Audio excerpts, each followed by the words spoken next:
નમસ્તે મિત્રો, હું છું doctor Dhaval Jani, Navdan dental laser and implant સેન્ટરમાંથી. આજે આપણી સાથે એક પેશન્ટ છે કુંજભાઈ, જે સ્પેશિયલી અલાઇનર ટ્રીટમેન્ટ માટે થઈ અને યુકે મેન્ચેસ્ટરથી સ્પેશિયલી આવેલા છે. જેને આવો આજે આપણે એમની સાથે વાત કરી અને અલાઇનર વિશેનો તેમનો રિવ્યૂ કેવો રહ્યો તે આપણે જાણીએ. કેમ છો કુંજભાઈ? મસ્ત 15-20 દિવસથી અત્યારે ફર્સ્ટ સેટ અમે પહેર્યા છીએ. અમે ફરવા ગયા હતા અને અત્યાર સુધી કોઈ મારા ફેમિલી ફ્રેન્ડ્સે નોટિસ નથી કર્યું. ટોટલી તમે જોઈ શકો અત્યારે એટલે કોઈ દેખાય જ નહીં. એક વખત ઝૂમ કરીને જરી બતાવો.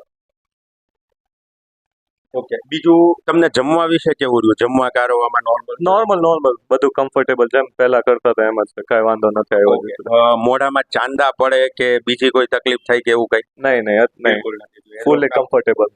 Very nice. અચ્છા, કોઈને વાંકા ચૂકા દાંત માટે બ્રેસિસ ટ્રીટમેન્ટ અથવા અલાઇનર ટ્રીટમેન્ટ કરાવી હોય તો તમારો શું ઓપિનિયન છે? ભલે આપણું અલાઇનર જ કરાય, કેમ કે બ્રેસિસ તો બહુ આમ ખરાબ દેખાય અને બહુ ઇનકન્વિનિયન્ટ લાગે, કેમ કે વારે ઘડે આવવું પડે આપણે.